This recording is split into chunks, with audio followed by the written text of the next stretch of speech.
नई पीढ़ी के युवा तेजी से नशे की लत का शिकार हो रहे हैं। नशाखोरी का शिकार हो चुके युवा अपने साथ साथ अपने परिवार के लिए भी मुसीबत का सबब बन रहे हैं। नशे की लत में पड़कर अपनी सेहत, शोहरत, पैसा और प्रतिष्ठा तक दांव पे लगा देते हैं। नशे की लत से सिर्फ तन, मन और धन की नहीं हानि होती है, बल्कि इसका असर परिवार, समाज और देश पर भी होता है। नशे के काले कारोबार से हुई कमाई से देश विरोधी ताकतें और मजबूत होती हैं। चिंता की बात यह है कि नशे के शिकार होने वाले सर्वाधिक युवा 18 से 35 साल के हैं। युवा ही देश का भविष्य होते हैं। ऐसे में युवा नशे की लत का शिकार होकर अपने भविष्य के साथ साथ देश का भी भविष्य बर्बाद कर रहे हैं। कि नारकोटिक्स ट्रेड को एंटी सोशल एलिमेंट्स,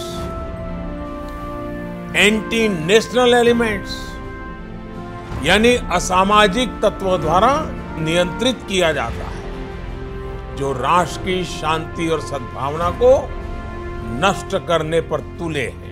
पिछली सरकारों की लापरवाही और संस्थाओं की लचर व्यवस्था की वजह से देश की युवा पीढ़ी नशे की लत में बुरी तरह से जकड़ गए हैं। नशे के चंगुल में बुरी तरह से फंस चुके युवाओं को निकालने के लिए प्रधानमंत्री नरेंद्र मोदी ने नशा मुक्त भारत का आह्वान किया। पीएम मोदी के संकल्प को आगे बढ़ाते हुए गृह मंत्री अमित शाह ने नशे के खिलाफ जीरो टॉलरेंस की नीति पर चलते हुए त्रिसूत्रीय रणनीति से नशे के कारोबार पर नकेल कसने की दिशा में काम शुरू किया और कई ठोस कदम उठाए, जैसे कि एन कार्ड का गठन करना, एनसीबी को राष्ट्रीय स्तर पर नोडल एजेंसी बनाना, जेसीसी का गठन, दोहरे उपयोग वाली दवाओं के दुरुपयोग को रोकने के लिए अस्थायी इंटर मिनिस्ट्रियल कमेटी, एकीकृत डेटाबेस निदान, राष्ट्रीय नारकोटिक्स K9 पूल की स्थापना, ईडी और अन्य खुफिया एजेंसियों द्वारा विश्लेषण व संपत्ति जब्ती इत्यादि। जो ड्रग के कारोबारी है, जो व्यापारी है, इसके सामने रूथलेस अप्रोच के साथ कड़ी से कड़ी कार्रवाई करते हुए हमने नहीं रुकना चाहिए।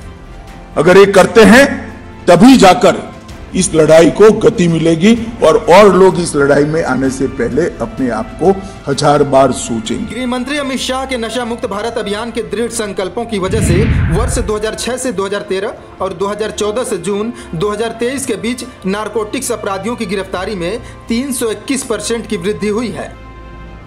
कुल गिरफ्तारियां 2006 से 2013 1368, 2014 से 2023 5745। कुल दर्ज मामले 2006 से 2013 1257, 2014 से 2023 3755। ड्रग सीजर 2006 से 2013 1.52 लाख किलो, 2014 से 2023 3.95 लाख किलो। इसी नीति के तहत दूरस्थ पहाड़ी क्षेत्रों में अफीम और गांजे की अवैध खेती पर रोकथाम लगाने के लिए ड्रोन, सैटेलाइट और अन्य आधुनिक तकनीक का इस्तेमाल करके काफी हद तक नशे के कारोबार पर लगाम लगाई गई है। वर्ष 2020 से 2023 के बीच एनसीबी व अन्य एजेंसियों ने 35,592 एकड़ अवैध अफीम की खेती व 82,691 एकड़ गांजे की खेती को नष्ट किया। पकड़े गए ड्रग्स का दोबारा उपयोग में आना भी एक बड़ी समस्या थी। इसका समाधान करते हुए गृह मंत्री अमित शाह ने इन मादक पदार्थों को नष्ट करने के लिए एक विशेष अभियान शुरू किया। इस अभियान के तहत आजादी के 75वें वर्षगांठ के उपलक्ष्य पर 75 दिनों में 75,000 किलो ड्रग्स नष्ट करने के लक्ष्य को सफलतापूर्वक पूरा किया गया। इतना ही नहीं, लक्ष्य से आगे बढ़ते हुए 12,512 करोड़ रुपए के 12,19,399 किलो जब्त ड्रग्स को नष्ट किया जा चुका है। यह सब मुमकिन हो पाया है गृह मंत्री अमित शाह के अथक प्रयास और भारत को नशा मुक्त बनाने के दृढ़ संकल्पों की वजह से। यह गृह मंत्री अमित शाह के मेहनत का ही परिणाम है कि नया भारत नशीले पदार्थ और नशा कारोबारियों के धरपकड़ और ड्रग्स को नष्ट करने का रिकॉर्ड और कीर्तिमान बना रहा है।